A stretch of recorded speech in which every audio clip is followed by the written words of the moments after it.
Welcome to Admissions Live. We're streaming live from Ithaca College today from the 34th Annual New York State ACAC Conference, which is the Association for College Admissions Counseling. It is a regional conference of the larger national organization, the National Association for College Admissions Counselors, and we are thrilled to be here at Ithaca College. I arrived on Tuesday for the pre-conference workshops, which is a smaller conference that starts just the day before each New York State ACAC. It's called Coming Together, where they have slightly different themes, typically associated with outreach and underrepresented populations. Always thrilled to be a part of that pre-conference. I really enjoyed this year's sessions and their keynote speaker.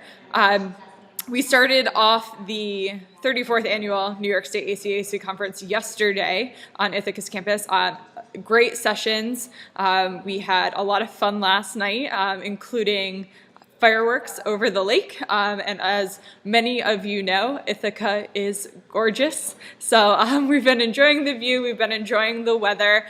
Today I have my colleague and close friend, Sheila Chabot, joining me to just give you some of her insights on the conference, and I will be providing mine. We're going to get right to that, but not without giving a shout out to those sponsors that make Admissions Live possible. Admissions Live is sponsored by Scavenger, a Google-funded mobile game about going places, doing challenges, and earning points. Connect with Scavenger for Universities on their blog, and that is scavengeru.com. Admissions Live is sponsored by Integral, the makers of the Schools app on Facebook. Integral has been doing a lot of great research lately, so be sure to head over to integral.com and look at those latest white papers they've been putting out. Admissions Live is also sponsored by Zinch, who is attending the New York State ACAC conference along with ourselves here this week. Zinch is the proud home to a social directory for students and colleges alike to find their perfect fit and for students to showcase themselves as more than just a test score. And last but certainly not least, Admissions Live is sponsored by Welcome to College, where they believe it is all in the campus visit. Really excited to be partnering with Welcome to College this fall on some great programming that's going to be focused around the national conference for New York State, or for NYSACAC, which will be in Denver this October. So keep tuned to Admissions Live to find out what we'll be doing for that conference. Again, we are live from Ithaca College. I'm sitting here in their beautiful new business college, giving you a quick update on what's been going on, what kind of topics we've been covering, and I want to allow my colleague Sheila to join the show. Let me just get her on camera here. Hi, Sheila. Thank you. Hi. Thanks for having me. I'm very excited. It's going to be kind of an awkward conversation for us looking at you folks and not at each other. So bear with us as we figure out our camera angle here. Okay, I think we're a little bit more comfortable now. So Sheila, I just want you to introduce yourself and maybe talk a little bit about why you're attending New York State ACAC, if you've done it in the past, and just give folks a little update. Sure. As Ashley said, my name is Sheila Chabot. I work in the admissions office at RIT. I am attending this conference as my third conference, so I've been to a few before. Second time presenter, so I presented at my first and now third conference. Presented this morning on regards to alumni volunteers in the admissions office. So that's really where my passion lies and the things I love to do. So it's nice to come meet other people that have some of the similar passions, which is why I always love to come to these conferences to network, get new ideas, and see other tools that people are using. Awesome. Yeah, so this isn't your first time at New York State ACAC. It's not your first time presenting. And we had a co-presenter of Sheila's on Admissions Live earlier in the season talking about alumni volunteer programs. But you guys changed it up a little bit for your presentation this year. You want to talk a little bit about what you're presenting? Sure. In the past, it was more building a program. This year, we really focused on return on investment and techniques to really track, make sure you're using your resources wisely, as well as really engaging those volunteers and getting them to meet your goals and what those goals are and aligning them with the university. Very cool. So we have had some really action-packed days here on the Ithaca College campus. Sheila, what is your impression of this campus? Well, it's beautiful here. I don't think there could be a prettier sight at the bottom of Seneca Lake to look out over the lake. When you wake up in the morning, it's an amazing view. I wish I had it every day. The campus is a really nice campus, so that's been great to have some cool classrooms to be in and cool conference rooms to be in. The sessions so far have been good. There's been a ton of sessions kind of in 2 different time slots, so I've been torn because there's been so many I've wanted to attend and had to choose, unfortunately. And the keynote speaker was great this morning. He started to really get into some cool topics, challenging us not to sit on our laurels, which is nice. A little bit edgier this morning than yesterday when we did a panel. Yeah, let's talk about that. So today's keynote speaker was Jeff Salingo from the Chronicle of Higher Education, and he came to speak to our group about certainly the changes that are impacting higher education. He sees changes impacting his industry, the journalism industry, and he's been a part of that through the past decade. But he gave us some of those same warning signs that the journalism and newspaper industries saw. He's also seeing the same kind of warning signs for higher education, and was really cautioning us on what we were doing in our profession, and trying to get us thinking about what kind of value we're delivering in our education. So we talked a lot about the value gap in education, the difference between what Americans think of the value of education is, and if colleges and universities are trying to do something to deliver value, versus what the presidents and directors and deans of universities think, whether they think they're delivering value and investing enough time into that. And the disparity between what Americans and what... It was huge. Yeah, and what the presidents think was vastly, vastly different. So talking about that value gap and really making us think about whether we are delivering value in education, which is question that I'm really excited to kind of pursue a little bit more, that question of whether college is worth it or not. Yeah, and he was talking a lot about Virginia releasing some data on value and how they're analyzing value against some of their unemployment information from the state. So I'll be interested to see as that comes out, as other states work with that, what the general population sees from that. And I guess, how do we educate them then in using that as one tool, like he said, and not as just the only thing that they're using to make a decision? Yeah, exactly. So what exactly is going on in Virginia is that they're taking unemployment data, and in collecting unemployment data, companies within the state of Virginia need to report who is, what the salaries of their employees are making, and I think their educational backgrounds. Yeah. So if you have, and I believe they're pulling data, I don't know whether it's all from the same reporting or they're combining 2 reports, I believe. So they are creating a database where you can now publicly view a English major from George Mason University's salary in comparison to an English major's salary from the University of Virginia. And they're trying to use that as one of the benchmarks for value. And there was a great challenge from the audience as to whether that really should be a measure or not. Herself, I believe, being an English major, who ended up going into higher education, so she's in a different field with a very different pay bracket, and kind of warning people against using this as the only benchmark. And I think that's kind of what Jeff's response was to that challenge. Yeah, and he took it with a grain of salt, because I think he said, people will do what they want to do with that information, and if they use it as their only tool, I don't know that that's really the wisest choice or the most educated way to do it. But it'll be an education change on our part, in at least the admissions process of teaching families that, yes, there's this tool. How do you use it in the most effective way possible, and what does it really mean for you? Mm-hmm. It's not just black and white as it may appear in the data. Mm-hmm. Mm-hmm.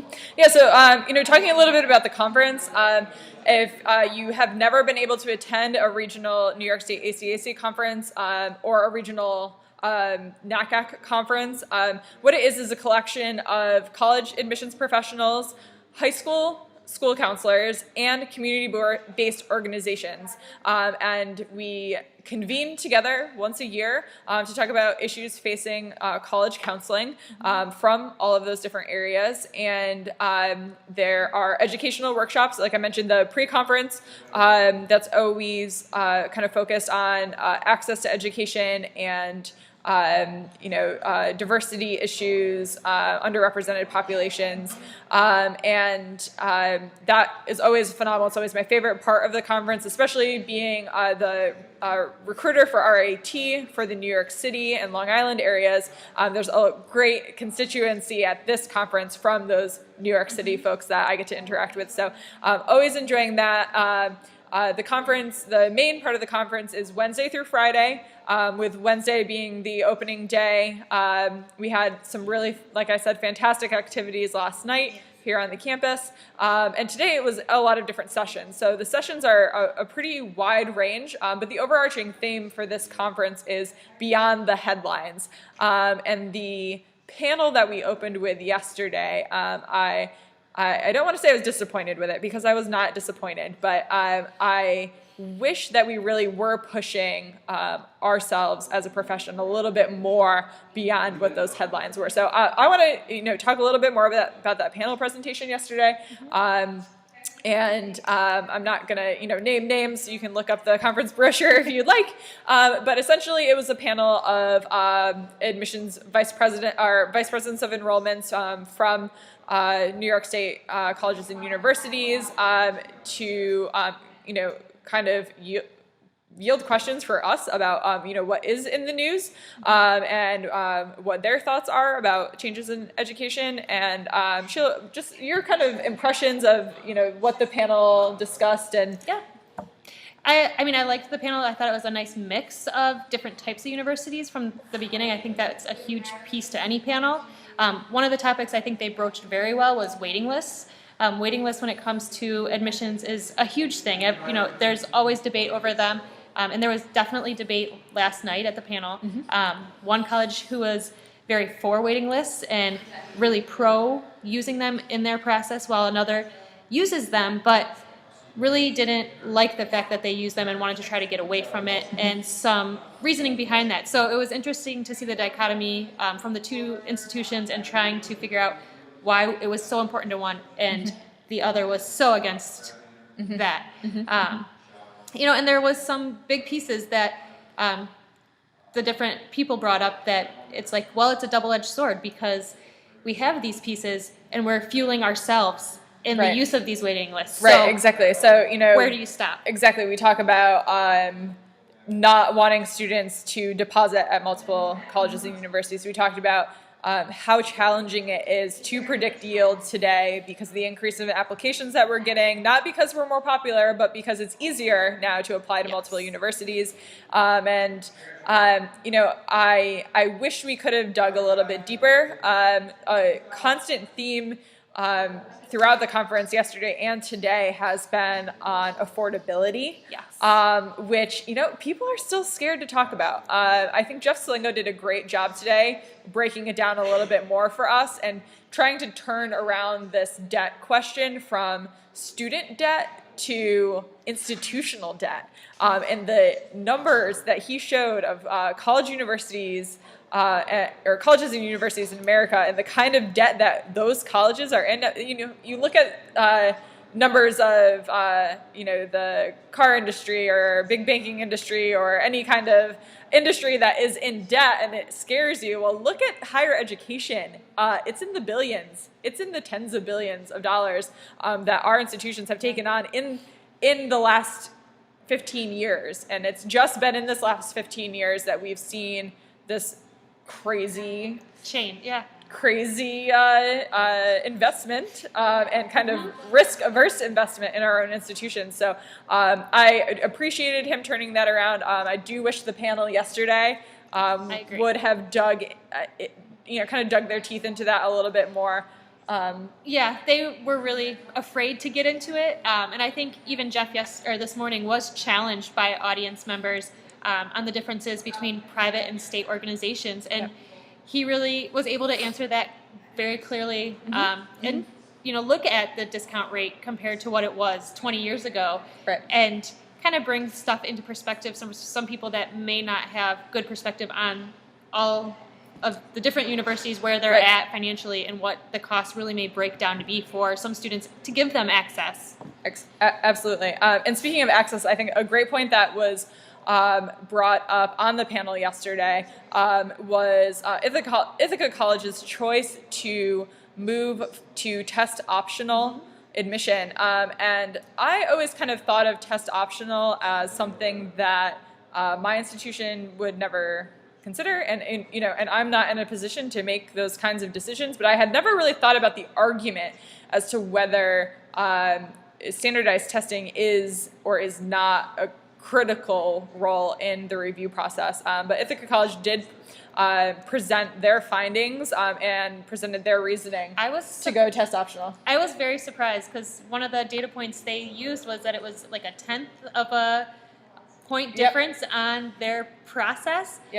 The factor really was more of a confirmation for them that they were making a decision that they were happy with versus making a changing or life-altering decision for a student, which is sometimes what these students are led to believe with these test scores. So what Ithaca College did was they, for 2 years, reviewed all of the criteria that go into their admissions process, into their decision-making process for admitting an applicant to Ithaca College, and the quality of the student and that student's ability to be successful. Now, you might think 2 years is enough, but really with college admissions and enrollment, our ability to predict yield and retention does deliver through that first year, and then there are so many other factors after the first year experience that can weigh into a student's retention and graduation rate that you can't just solely predict retention and completion by admissions alone. So them doing their study for 2 years, I am in support of that. And what they did was they found, the quality of the student with the test scores, they were able to predict, at a 0.56 rate or something, and the quality of the student without the test scores was a 0.55 or something like that. So very, very insignificant for them. And you have to consider that and college access at the same time. Right. I mean, the amount of pressure students go through to take the test, the financial, the time, the preparation, the scheduling alone, sometimes is so intimidating for these students. And if they are bad test takers and do get a poor score, they may not apply to that dream college that's the perfect fit for them. So it was really interesting to look at what they were doing and the data they found from that. So I was really appreciative of that, something that I'm definitely taking away this week. Other things that are planned for the conference so far, as we kind of wrap up with you folks today, we are headed out to explore more of the beautiful city. We get to go down into the Commons tonight. There's over 700 registrants and attendees at this conference. So the ability to meet and network with folks from all over New York State. And we also have admissions counselors who are from across the country who recruit in New York. So really meeting a whole lot of fantastic people, finding new guests for the show. So look forward to that. We've got more sessions in plans for tomorrow. So have you picked out your sessions yet? For tomorrow, there's an athletics one that I may go to, but I'm torn because there's also a couple others that really are sparking my interest. So got to talk to some coworkers, see which ones they're planning to attend, try to use our resources wisely, I think, tomorrow. But I'm going on a gorge tour tonight that's supposed to be haunted. So I'm really excited about that, see what is going to happen on this 2-mile hike through a gorge, and hopefully someone doesn't jump out at me and I fall down the gorge, because that may happen. Awesome. So we are going to be signing off shortly, and we hope that you will join us for future live shows, these special updates. I'm going to be at a few more conferences this summer, heading to Penn State next week for the PSU Web Conference, heading out to Chicago next month for the Staymates Marketing Conference, and then we're going to be doing a lot of stuff heading to Denver this fall. So I hope you enjoy these updates. If there are any kinds of questions or things that you would like to see from us as we deliver shows live from conferences, use that Admissions Live hashtag, and we hope to see you next week. Thanks a lot.